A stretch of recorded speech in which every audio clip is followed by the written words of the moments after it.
Welcome back नाजरीन। इस वक्त जो मैंने डॉक्टर शाजिया के लिए सवाल छोड़ा था, मैं चाहूँगा कि उस सवाल पर भी बात करेंगे कि ये जो अमरीकी सदर ने जो अपनाए हरमुज़ की जो नाकाबंदी की है, इससे ईरान को क्या अफेक्ट होगा और ईरान के अफेक्ट के इन कंपैरिजन पूरी दुनिया, ख़ासतौर पर यूरोप और बाकियों को क्या इफेक्ट होगा, ये एक सवाल है। दूसरा सवाल ये है कि ईरानी हुकाम ने भी अब इसकी तस्दीक की है कि वो जो ईरानी हैं वो दूसरे दौर के लिए तैयार हैं, और ख़बरें ये भी आ रही हैं कि 2-3 दिन के अंदर, यानी इसी हफ्ते के अंदर अंदर हो सकता है कि इस्लामाबाद में एक और सिटिंग जो है वो नए सिरे से ये बैठा ईरान और अमेरिका बैठे। क्या ख्याल है डॉक्टर शाजिया साहिबा, अगर दूसरी सिटिंग हो जाती है तो आपको लगता है कि कोई मामला जो है या मुआहिदा वो हमारे सामने आ जाएगा?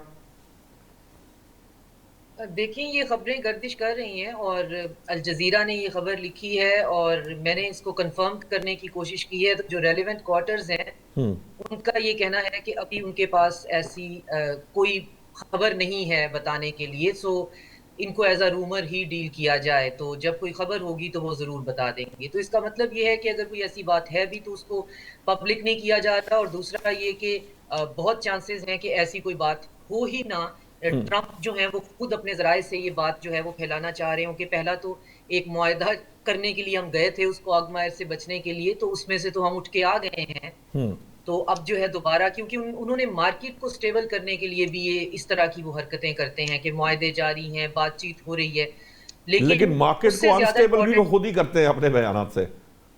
बिल्कुल, मैं यही यही कहने लगी थी कि वो हर फ्राइडे को एक बात कर देते हैं, फिर हाँ। उसके बाद जब मार्केट ओपन हो जाती है तो फिर एक नई बात कर लेते हैं। लेकिन वो कर क्या रहे हैं ये ज़्यादा इम्पोर्टेंट है, वो क्या खबरें प्लांट करवा रहे हैं वो एक और बात है। हम्म। तो वो जैसा कि मैंने आपको बता दिया कि इसके बारे में जब तक हमें हतमी तौर पे बताया जाएगा हम ज़रूर जो है वो डिस्कस कर लेंगे। हम्म। अभी तक जो है वो ये है कि जी हमारे पास इस तरह की कोई खबर नहीं है। तो ट्रंप कर क्या रहे हैं, उन्होंने स्ट्रेट ऑफ होर्मुज़ को ब्लॉकेड कर दिया है और उसको ब्लॉकेड करके अ, और यही उनका जंग का मकसद भी यही था। स्ट्रेट ऑफ होर्मुज़ के ऊपर मोनोपोली और हेजेमनी तो बेसिक पर्पस था, और उनको अब समझ नहीं आ रही कि उसको खुलवाना कैसे है, हम्म। और अगर खुलवाना है तो उसमें फिर कौन-सा तरीका इस्तेमाल करना है।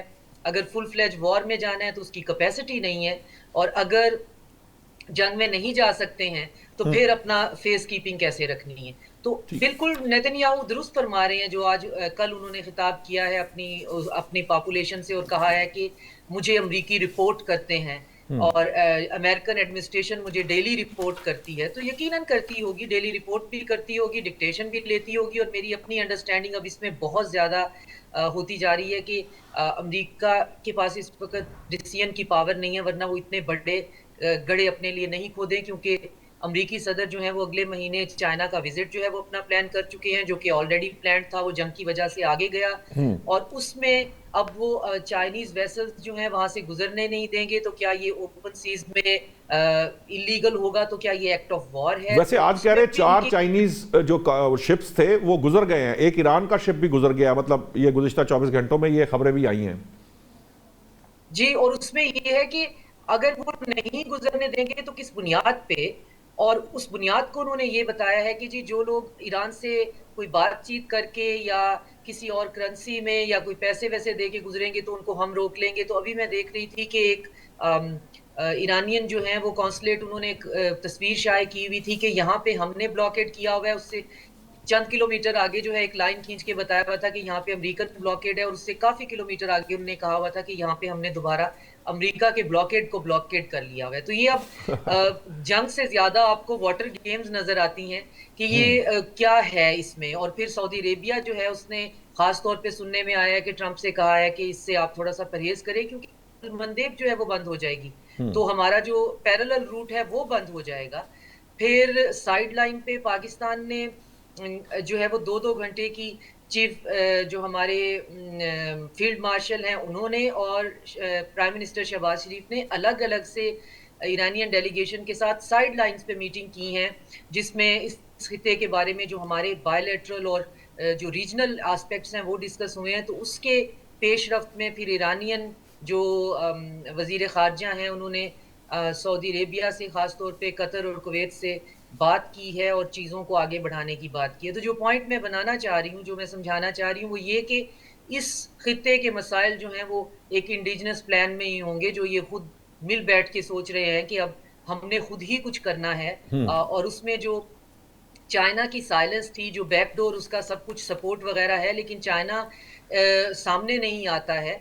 तो अब जो है वो चाइना सामने भी आ गया है, हाँ जब जी, अब तो खुल बात के जो है वो बयान दे इस रहे तरह हैं। से हुई है, तो अब ये देखना है, अब अमेरिका और चाइना और रशिया आमने-सामने आ गए हैं। ईरान तो स्टेट ऑफ हुर्मुज़ को उसने कहा मेरा टेरिटोरियल इसके ऊपर क्लेम है, आप इसे जाके इंटरनेशनल कोर्ट में जो है वो बात कर लें, हम ये नहीं आपको दे रहे हैं। तो अब अमेरिका को समझ नहीं आ रहा कि रिजीम चेंज करने के बाद, ईरान को तबाह-ओ-बर्बाद करने के बाद, ठीक। अब अल्टीमेटली हम कहाँ फँस गए हैं, और गल्फ कंट्रीज़ अब क्या करने वाले हैं, और उसी रिसेशन और डिप्रेशन की जो आप पहले सेगमेंट में बात कर रहे थे, वो इतना एविडेंट हो गया है कि उसमें वो मुल्क जिनकी इक्तिसादी पॉलिसी अच्छी है या बुरी है, इसमें सब के सब इस लपेट में आएँगे। जी, जी, जी। और ऑफ़ कोर्स इसका कोई ना कोई जो है वो हल निकालना पड़ेगा, लेकिन मसला ये है ट्रंप के पास हल है नहीं। ठीक। और उससे भी बड़ा मसला ये है कि उनके पास फैसले की पावर ही नहीं है। तो उनके फैसले जब इज़राइल से होंगे तो फिर मसला कहाँ से हल होगा और कैसे होगा? ठीक है अब्दुल्ला गुल साहब, ये डॉक्टर शाजिया कह रही हैं कि जो अमरीकी सदर हैं उनके पास तो फैसले की ताकत नहीं है, लेकिन वो नाकाबंदी वो करके बैठ गए हैं। नाकाबंदी भी ऐसी है जिससे चीनी जहाज़ भी गुजर रहे हैं और ईरानी जहाज़ भी गुजर गया है। और सेकेंडली चीन खुलकर जो है वो बिल्कुल ओपन बयान अब देना शुरू हो गया है। रूस भी बयान दे रहा है, यूरोप भी जो है वो इस चीज़ से मना कर रहा है अमेरिका को, उसके बावजूद वो ये कर रहे हैं। आपको क्या लगता है कि इसका क्या फ़ायदा होगा? और दूसरा, अगर ये जैसे कहते हैं ना, वो पहले हमारे यहाँ कहता है कि जी मैं ताला लाया, वो लगाया जी दूसरी पार्टी ने उसके ऊपर ताला लगा दिया, तो ये जो तरीक़ेकार है इससे कोई सोल्यूशन की तरफ जाएगा ये मामला? इससे कोई सोल्यूशन निकल पाएगा? तक ताल्लुक है कि सदर ट्रंप के पास फैसला करने के इख्तियार नहीं है। मेरा ख्याल है कि नहीं, फैसला तो वो वही तो कर रहे हैं। काश के इख्तियार उनके पास ना होता तो शायद अमेरिका ये कभी इस सिचुएशन में अपने आप को डालता ही ना, क्योंकि उनकी फौज तो और उनकी एडमिनिस्ट्रेशन, पेंटागन, ये तो रिलक्टेंट हैं, वो तो बिल्कुल भी हमला करने के हक में नहीं थे। और यही वजह है कि एक लॉन्ग टर्म उनकी पॉलिसी थी जिसमें उन्होंने कभी भी ईरान पर हमला नहीं किया। हाँ, सैंक्शन जरूर लगाई और तरीके से सिफारतकारी से उनको दबाया, लेकिन इस किस्म की बराह रास्त जंग में कभी अपने आप को इन्वॉल्व नहीं किया। बहरहाल ये फैसला तो डोनाल्ड ट्रंप का ही है। दूसरी जानिब जो सिचुएशन है, देखें, ये या हौलनाक तबाही की तरफ मामला जा रहा है, या फिर ये ट्रंप अपनी आखिरी चाल खेल के उसके बाद सरेंडर कर देंगे। वैसे ज्यादा चांसेस ये सेकंड ऑप्शन के हैं, लेकिन क्योंकि एक ताकत है, एक आदमी आपको पता है एल्डरली एज में जब आ जाते हैं तो इंसान बहुत सारी चीजें उनसे बालातर हो जाता है। फिर वो कहता है या डू और डाई वाली बात है, क्योंकि इसमें उनकी एम्पायर का देखिए ना, एम्पायर की डेथ है इसमें। तो अगर एम्पायर की डिमाइस हो जाएगी इस सारे सिलसिले में, और अगर वो चाइना के सामने, रूस के सामने, दुनिया के सामने सरेंडर कर देंगे, उनकी बात को मान लेंगे, तस्लीम कर लेंगे, ईरान को मान लेंगे, तो फिर उनको सुपर पावर तो कोई नहीं कहेगा। इसलिए ये एक बड़ी डाइसी सिचुएशन है। इसको ये कह देना कि टोटल अमेरिका का फेलियर है, तो वो तो फेलियर तो है, लेकिन क्या उनके पास डिस्ट्रॉय करने के चीजें मौजूद हैं? तो वो तो बहुत मौजूद हैं, एक नहीं बल्कि मल्टीपल उनके पास चीजें मौजूद हैं। मैं समझता हूं कि ये खतरनाक सूरत हाल हो सकती है डोनाल्ड ट्रंप की एक गलती, क्योंकि देखें, जब भी जंगें शुरू होती हैं वो गलतफहमी की बुनियाद पे होती हैं, मज़ाकरात कामयाब नहीं होते तभी जंगें शुरू हो जाया करती हैं। मज़ाकरात कामयाब नहीं हुए थे ना, इसी वजह से तो जंग शुरू हुई थी। लेकिन अब मसला यहाँ यह है कि इसमें 3 फरीक हैं, सिर्फ अमेरिका नहीं है, ईरान नहीं है, बल्कि इसराइल भी है। और इसराइल की भी ये सर्वाइवल की जंग है। जहाँ अमेरिका की सर्वाइवल है अपने बतौर एक सुपर पावर के स्टेटस को असर्ट करवाने में, वहाँ ये इसका भी तो मसला है ना, ये तो सीधी सीधी बात है। इससे साबित ये होता है कि सूरत हाल खतरनाक हो सकती है, आने वाले वक्तों में मुश्किलात में इजाफा हो सकता है, और मैं ये समझता हूँ कि हालात काफी संगीन हो रहे हैं। और अगर ये इसी तरीके से संगीनी चलती रही और सेंस प्रिवेल ना की, और अमेरिका, क्योंकि देखें जब कोई बिल्कुल तनहा हो जाता है, जैसे एक आप मुर्गे को भी कोने में कर दें तो वो लड़ने पे आ जाता है। तंग आमद बजंग आमद। तो अमेरिका को इस टाइम पे या तो प्रॉपर फेस शेविंग उसको मिल नहीं रही, और मैं उसके हक में भी नहीं हूँ, मैं भी नहीं समझता कि उसको मिलनी चाहिए टेक्निकली। लेकिन अगर मैं वैसे देखूं इस जंग को खत्म करने के लिए, तो फिर फेस शेविंग कहीं ना कहीं देनी पड़ेगी। अगर आप नहीं देंगे तो फिर मसाइल में इजाफा होगा। अमेरिका डेस्परेट होके कोई भी ऐसी मूव कर जाएगा जो माजी में भी की है उसने। ये नहीं है कि वो डेस्परेशन की हालत ये है कि उन्होंने अभी ये खबर अभी ब्रेक हुई है कि न्यूयॉर्क टाइम्स को इंटरव्यू देते हुए उन्होंने ना सिर्फ ये कहा है कि ईरान के साथ मुज़ाकरात का अगला दौर जो है वो इस्लामाबाद में होगा, बल्कि वो कहते हैं कि शायद मैं खुद जाऊंगा अब इस बार। तो डेस्परेशन तो फिर अब यहां से भी नजर आ रही है कि वो खुद भी पाकिस्तान आने को तैयार हैं इन मुज़ाकरात के लिए। तो मुझे ये समझ में नहीं आया रही कि ये ट्रंप के मुकाबले पे कौन होगा। शायद फिर उधर से मसूद पेज़ेश्कियान को यानी ईरानी सदर को आना पड़ेगा और फिर बराह रास्त मुलाकात। शायद ये फेस सेविंग बना रहे हैं कि बराह रास्त मुज़ाकरात करके वो निकलेंगे, क्योंकि ये न्यूयॉर्क टाइम्स के साथ बात करते हुए उन्होंने ये ब्रेक की है खबर। आप समझते हैं फ़ारूकी साहब कि चीन का डायरेक्ट हो जाना, यानी बाहर आ जाके बात करना, रूस का बाहर आके बात करना, खुद ईरान इसका तनहा होना, और अब इस तरह की स्टेटमेंट्स दे के क्या अब ये फेस सेविंग लेके निकल सकते हैं इस सारे मामले से? देखिए, मसला तो यही है ना कि ट्रंप की बात किसी का एतबार, कौन सी बात का एतबार किया जा सकता है? एक टाइम पे वो धमकी दे रहे होते हैं, अगले टाइम पे वो पेशकश कोई ना कोई कर रहे होते हैं। इन मुज़ाकरात को भी उन्होंने को थोड़ा सा उलझा के रखा हुआ है। अभी जो एक इंटरव्यू फॉक्स न्यूज़ को एक दिन पहले नायब सदर जेडी वैंस का है, उसमें उन्होंने कहा कि हमने अपने जो गोल्स से, अपने टारगेट जो थे वो अचीव कर लिए हैं, यानी हमारे मुज़ाकरात कामयाब हो गए। बात उनके मुताबिक ये जो इन्फॉर्मेशन है वो ये है कि न्यूक्लियर इशू पे फंसी हुई है कि वो ईरान को जहां बाउंड करना चाहते हैं 20 साल के लिए कि वो एटमी हथियार नहीं बनाएगा, तो क्या ईरान इस पर तैयार होता है?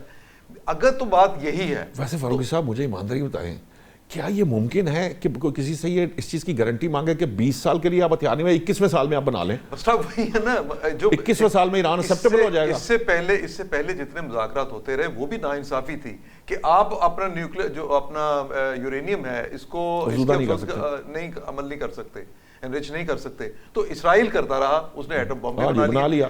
तो ये तो सरासर एक नाइंसाफी और प्रेशर है, दबाव है। अच्छा, अब अगर तो जेडी वैंस के इंटरव्यू को देखा जाए कि वो कहते हैं कि हमने 80% तो मामला तय कर लिए, बाकी जो है वो कुछ मुद्दत का इसमें है। ये फिर ईरान का एक गिफ्ट होगा अमेरिका के लिए कि उसका मुतालबा जो है ना मानने वाला, उसको ईरान अगर मान लेता है कि वो ईरान 5 साल की बात कर रहा है इन रिपोर्ट्स के मुताबिक, और अमेरिका का मुतालबा 20 साल का है, अगर दरमियान में कहीं कोई बात तय पा जाती है तो ये फेस सेविंग होगी जो अमेरिका को मिलेगी। इतना अगर कोई 10 साल की बात भी मेरा ख्याल हो जाती है तो ट्रंप अपना मुंह लेके चले जाएंगे, वो कहेंगे जी हमने देखा ईरान का एग्रीमेंट कर दिया। अच्छा, अगला मामला आएगा कि जो यूरेनियम ईरान के पास है वो कहाँ जाएगा? 440 किलोग्राम। वो 440 किलोग्राम जो बताया जाता है यूरेनियम है। फिर ये अगर 440 किलोग्राम यूरेनियम मौजूद है तो वो तो अमेरिका कहता है हमें वापस किया, हमारे हवाले किया जाए।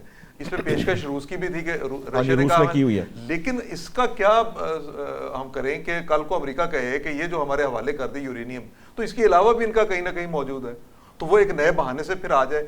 सो उसमें वो गारंटीज चाहिए होगी। ये गारंटीज कौन दे सकता है? दुनिया में कोई मुल्क इस वक्त ऐसा सिवाय चीन के और रशिया के ऐसा नहीं है, या फिर यूरोप कुछ रोल प्ले कर सकता है कि वो किसी बड़ी जंग से बचने के लिए ऐसी गारंटी ले कि अमेरिका दोबारा इधर ना आए, वो यूरेनियम वाला मसला भी हल हो। इस खित्ते को तबाही से अगर बचाना है तो जंग से बचाना होगा।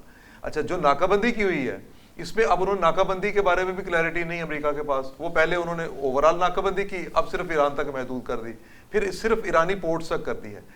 अगर जवाब में हौसियों ने बाकायदा तौर पे रेड सी में ऑपरेशन किया और उन्होंने हमले शुरू कर दिए, नहीं वो भी तो मसला है, वो बाबुल मंदब का भी मसला है ना, मैं वही बात करूं कि रेड सी का अगर मसला जो आ जाता है, बाबुल मंदब का मामला आ जाता है, फिर तो इसका मतलब है कि कोई 30% जो तेल की सप्लाई है वो मुतासर होगी। पर इसमें चीन जो है, जिसके साथ इस वक्त सरबराही मुज़ाकरात ट्रंप करने वाले हैं, उन मुज़ाकरात से पहले ट्रंप शायद इस मामले से निकलने की पूरी कोशिश करेंगे, क्योंकि सऊदी अरब जो है वो भी इस नाकाबंदी की फेवर में नहीं है। हाँ जी, वो भी उसने पूरा रीजन इस वक्त मुतासर हो रहा है। तो इसमें बात तो यही होगी कि कुछ शराइत जो ईरान को माननी पड़ेंगी, जो ईरान ने जो 10 मुतालबात अपने रखे, कुछ उनमें से मान ली जाएंगी। सबसे पहले कोई इनके कॉन्फिडेंस बिल्डिंग मेजर्स होने चाहिए, जिसमें उनके कुछ एसेट्स बहाल हों, हमला ना करने की गारंटी दी जाए। इसी तरह यूरेनियम का या न्यूक्लियर प्रोग्राम का और मिसाइल प्रोग्राम का, क्यों मिसाइल प्रोग्राम में सिर्फ इसराइल का इशू नहीं है, मिसाइल प्रोग्राम में अब वो जो खलीजी रियासतें भी हैं, उनका भी मामला आ गया। वो तो वैसे मेरे ख्याल खलीजी रियासतों को तो गारंटीज दी जा सकती हैं, वो एग्रीमेंट्स डायरेक्ट भी किए जा सकते हैं, पाकिस्तान की तरफ से कुछ दी जा सकती है। डॉक्टर साहब, मैं ये जो अब तो बात क्लियर हो गई, जो अमेरिकी सदर है वो तो पाकिस्तान आने के लिए जो है वो बेचैन नजर आ रहे हैं, तो आपको लगता है कि अगर फर्ज कीजिए कि इस बात को तस्लीम कर लिया जाए, अगरचे के अगले घंटे में क्या होगा कोई नहीं जानता, लेकिन अगर इस बात को भी सामने रख लिया जाए, तो आपको लगता है वाकयातन अब ये डेस्परेशन जो है ये अपनी इंतहा को छू रही है अमेरिका की, कि वो खुद भी ट्रंप जो है वो इस्लामाबाद आके बैठने को तैयार है? बिल्कुल, अगर उन्होंने ऐसा कहा है तो डेस्परेशन है, और इससे ज्यादा डेस्परेशन आप देख नहीं सकते हैं एक सेल्फ प्रोक्लेम्ड सुपर पावर की। लेकिन नौशाद साहब, चीजें बहुत इतनी सिंपल नहीं है, असल में हो इतना कुछ रहा है।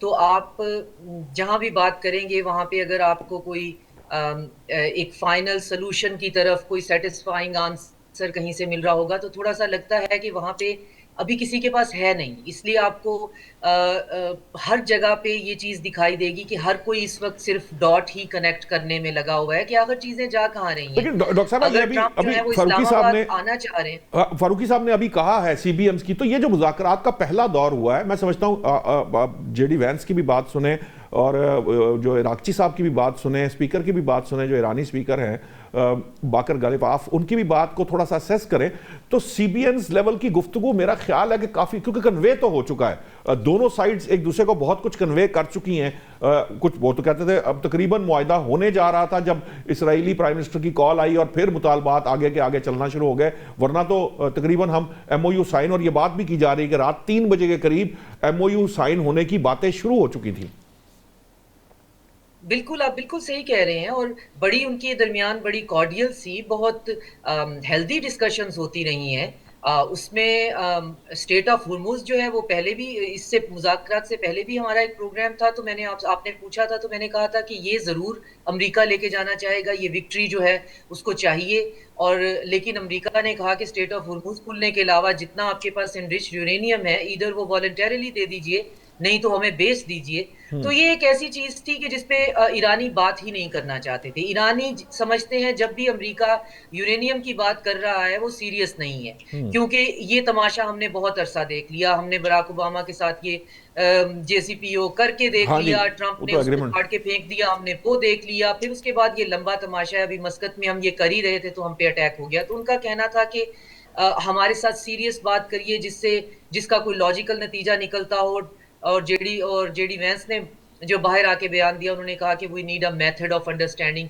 अब पता नहीं वो कौन सा मेथड ऑफ अंडरस्टैंडिंग है जो कि ईरानियों को अंडरस्टैंड करना है ताकि वो अमेरिका को अंडरस्टैंड कर सकें। तो ये एम्बिग्विटी तो है, और इस एम्बिग्विटी में शायद ये है कि गारंटी दिए बगैर हमारी जो हम कह रहे हैं वो मान लें, बस मान के आगे बढ़ जाएं। ट्रंप ने जो मुज़ाकरात की बात की, उन्होंने कहा अगले 2 दिन में मुज़ाकरात होंगे पाकिस्तान में, अगले 2 दिन में जो मुज़ाकरात है उन्होंने टाइम भी दे दिया है। फारूकी साहब, मैं चाहूंगा कि इसी का जवाब दे दीजिए। बिल्कुल आ जाएंगे, ये जो उनका ट्रस्ट अब डेवलप हो चुका है फील्ड मार्शल पे, आपको लगता है कि वो ट्रंप पाकिस्तान आ जाएंगे? देखिए, जितना भी ईरान के हवाले से कामयाब नेगोशिएशन हुई है वो थ्रू पाकिस्तान हुई है, और ये अमल अभी नहीं। अभी तो भारत भी कह रहा है कि हमारे जरिए मुज़ाकरात किए जाए। वो भारत वाला मामला देखें, वो तो पीछे रह गए और मोदी को जूते पड़ रहे हैं, भारत के अंदर पड़ रहे हैं। भारत की बात छोड़ें, मसला ये है, बड़ी सीरियस ये बात इस तरह से है कि पाकिस्तान ही वो एतमाद ले सका है और दे सका है सारे ममालिक को, जो मुतल्लिका अफ्रीकैन है उन सबको, सिवाय इसराइल के। सो इसराइल जो है वो क्योंकि चाहता है मुज़ाकरात की नाकामी, और इसराइल पाकिस्तान को ब्लेम क्या है इसराइल का,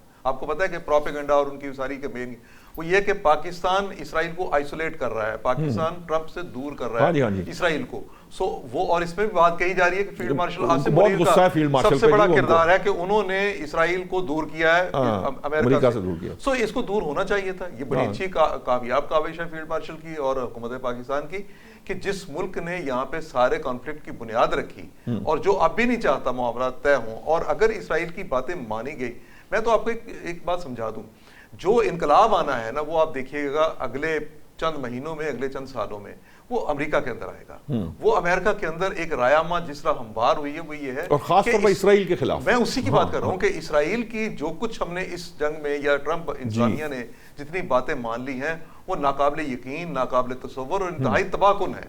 सो इसराइल, अमेरिका के अंदर जो राय बन रही है वो ये है कि क्या इसराइल की इस हद तक ताबेदारी की जानी चाहिए। अब जो अगर नेतन्याहू कहता है कि जी मुझे अमेरिकी इंतजामिया जो है वो ब्रीफिंग देती है, डेली यानी फ्रेश ब्रीफिंग देती है मामलात में, तो ये तो बड़ी सुबकी की बात है। अमरीका के अंदर जो नायब सदर है वो प्रेसिडेंट होता है, आने वाले वक्त में वो किसी वक्त भी प्रेसिडेंट वो बन सकता है। अच्छा, बाकी ये है कि मसला जो ट्रंप का पाकिस्तान आना या अमेरिकी वफद का पाकिस्तान आना, ये तो सबसे बेहतर जगह इसलिए पाकिस्तान की है कि क्योंकि पाकिस्तान बेनिफिशियरी इन मुज़ाकरात का इस तरह से है कि पाकिस्तान इस पूरे रीजन में इस्तेहकाम चाहता है, क्योंकि पाकिस्तान की अपनी बेहतरी बीसी में है, सो इसलिए पाकिस्तान ही बेहतर जगह है। ठीक है, प्रोग्राम का वक्त खत्म हो गया। डॉक्टर शाजिया अनवर चीमा साहब, आपका बहुत बहुत शुक्रिया। डॉक्टर सलमान शाह ने हमें पहले उसके अंदर मुआशी मामलात के ऊपर हमें ब्रीफ किया, उसके लिए बहुत शुक्रिया। अब्दुल्ला गुल साहब, खालिद फारूकी साहब, आपका बहुत बहुत शुक्रिया। नाज़रीन, अगर ट्रंप पाकिस्तान आ जाते हैं तो मैं समझता हूँ कि ये जो मुद्दा है ये शायद जल्दी सॉल्व हो जाएगा, क्योंकि जो बात बराह रास्त ट्रंप कर सकते हैं, और ट्रंप को अगर आप कन्विंस कर लें और कन्विंस करने के बाद आप चीज़ों को आगे बढ़ा सकते हैं। उम्मीद की जानी चाहिए कि ये जो मुज़ाकरात हैं जिसकी बात अब की जा रही है वो शायद डेडलाइन से पहले हो जाएं और पहले ही इनका हल निकल आए, मुआहिदा हो जाए, ताकि दुनिया कम से कम सुख का सांस ले। जो इन तेल की बढ़ती कीमतों की वजह से हमारी जैसी मईशतें या यूरोप की मईशतें जो हैं वो हिल कर रह गई हैं। आज तक के लिए इतना ही। कल नए मौज़ूआत के साथ हाजिर होंगे। अल्लाह निगहबान।